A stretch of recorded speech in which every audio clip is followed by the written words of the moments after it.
ఇక్కడ వచ్చేటువంటి ప్రతి ఒక్కరికి నా యొక్క నమస్కారములు. అస్సలాము అలైకుం.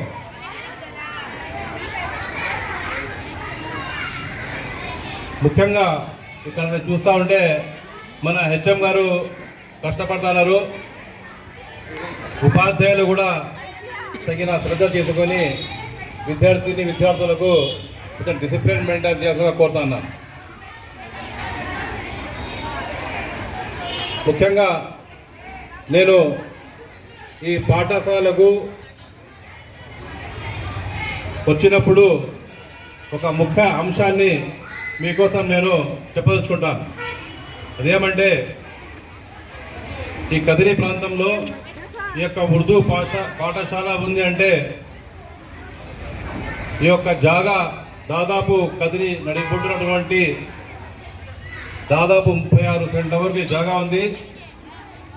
ఈ యొక్క జాగాను స్వర్గీయ శ్రీ మోమిన్ ఫఖరుద్దీన్ సాబ్ గారు ఈ యొక్క పాఠశాల జాగాను బీద పిల్లలు చదువుకోవడానికి ఈ యొక్క పాఠశాలను జాగాను కేటాయించినారు. ఆ రోజు దానం చేసినారు. ఆ రోజు నుంచి ఈ రోజు వరకు కూడా ఇక్కడ విద్యార్థులు చదువుకొని ఎంతోమంది వారి బిడ్డలు చదువుకొని చాలామంది ఉన్నత స్థాయిలో స్థిరపడినారు. అదేవిధంగా ముందు ఈ పాఠశాల 100 సంవత్సరాల పాఠశాల, దీన్ని పారక్ స్కూల్ అంటారు. ఈ యొక్క పారక్ స్కూల్ని తర్వాత హై స్కూల్ అయింది, ఆ తర్వాత 10వ తరగతి వరకు అయింది. కానీ ఈ యొక్క జాగాలో ఈ పాఠశాల నిర్మించినందుకు ఇందులో అనేక మంది కష్టాలు ఉన్నాయి, వారి యొక్క త్యాగాలు ఉన్నాయి, వారి యొక్క శ్రమ కూడా ఉంది. అందులో భాగంగా ఈ పాఠశాలలో 2004 సంవత్సరంలో దీన్ని పూర్తిగా ఒక షాపింగ్ కాంప్లెక్స్ కట్టేయాలని చెప్పి ఆ రోజునటువంటి మున్సిపల్ అధికారులు కానివ్వండి, ప్రజాప్రతినిధులు కానివ్వండి, షాపింగ్ కాంప్లెక్స్ కట్టాలని చెప్పి పూనుకున్నారు మొత్తం ఈ జాగాలంతా. కానీ ఆ రోజు నేను కౌన్సిలర్గా ఉన్నప్పుడు మొదటిసారిగా 2004లో ఈ యొక్క పాఠశాలను షాపింగ్ కాంప్లెక్స్ కాదు, ఇది ఎవరి అప్ప జాగా కాదు, మోమిన్ ఫఖరుద్దీన్ సాబ్ బీద పిల్లలకు చదువుకోసేటువంటి జాగా ఇది, కాబట్టి ఇక్కడ పాఠశాల జరుగుతుంది, షాపింగ్ కాంప్లెక్స్ ఉండకూడదని చెప్పి ఆ రోజు వ్యతిరేకించి ఉద్యమాలు చేసి దీన్ని ఆపి పాఠశాల కోసం ఆ రోజు శ్రమించినాం.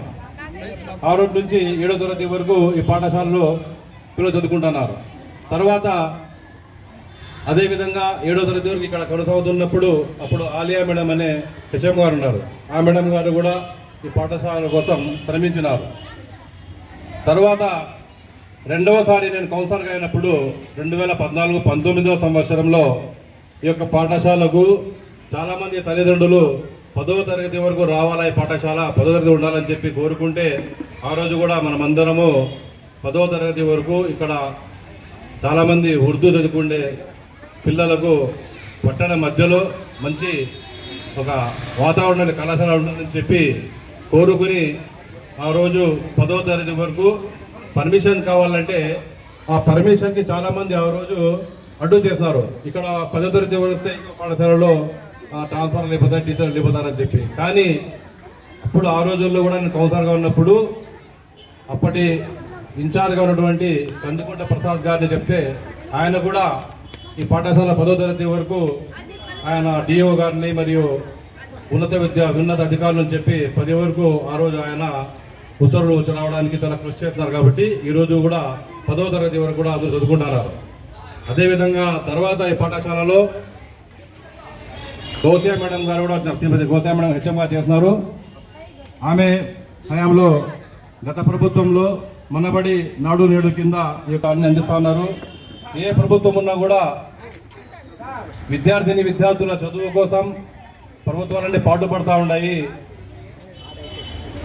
అదేవిధంగా పిల్లలకు పాఠ్యపుస్తకాలు అయితేనేమి, యూనిఫామ్ అయితేనేమి, వాళ్లకు మంచి ఆహారం అయితేనేమి, అన్ని విధాలుగా వాళ్లకు సదుపాయాలు కల్పిస్తూ పాఠశాలల్లో మౌలిక సదుపాయాలు కల్పిస్తూ వారి చదువుల కోసము వారందరికీ ప్రభుత్వాలు చాలా తోడ్పడుతూ ఉన్నాయి, చాలా కృషి చేస్తూ ఉన్నాయి.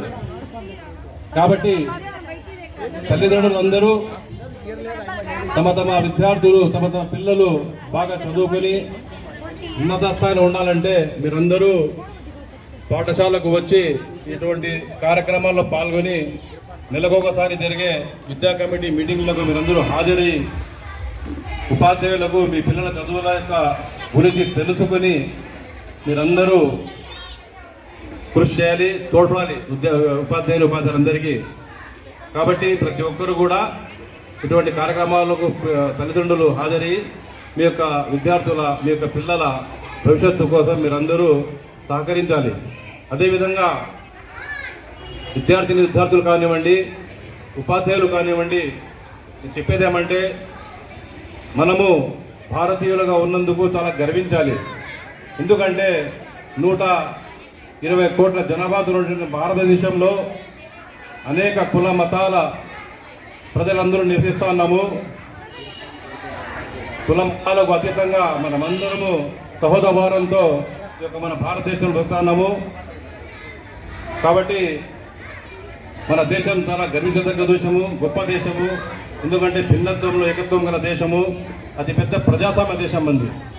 ఇటువంటి భారతదేశంలో మనమందరం భారతీయంగా గర్వించి ముందుకెళ్ళాలి. మన భారతదేశం ముందుకెళ్ళాలంటే, మన భారతదేశ భవిష్యత్తు బాగుండాలంటే మొట్టమొదటి పునాది మన విద్యార్థులే. విద్యార్థి దశ నుండి విద్యార్థులందరూ బాగా మీరు చదువుకోవాలి, ఉన్నత విద్యను అభ్యసించాలి.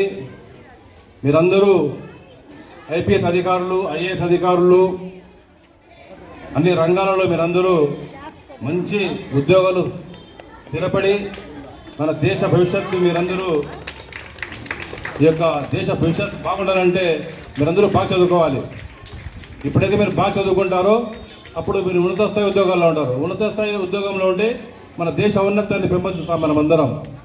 కాబట్టి ప్రతి ఒక్కరిపైన మీ యొక్క భుజస్కంధాలపైన ఈ యొక్క బరువుందని చెప్పి తెలుసుకుంటున్నాను.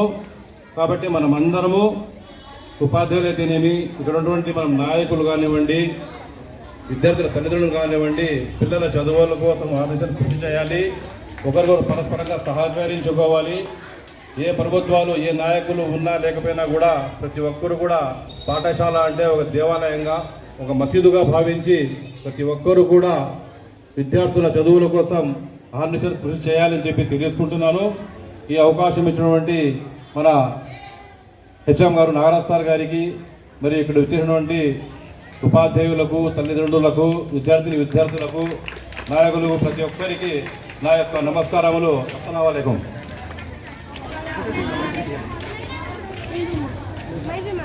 సందర్భంగా విద్యార్థులను ఉద్దేశించి, పేరెంట్స్ ఉద్దేశించి కౌన్సిలర్ గారు సబ్బీర్ సార్ గారు చక్కటి సందేశం ఇచ్చారు. ఈ సందర్భంగా వారి చిరు సన్మానము.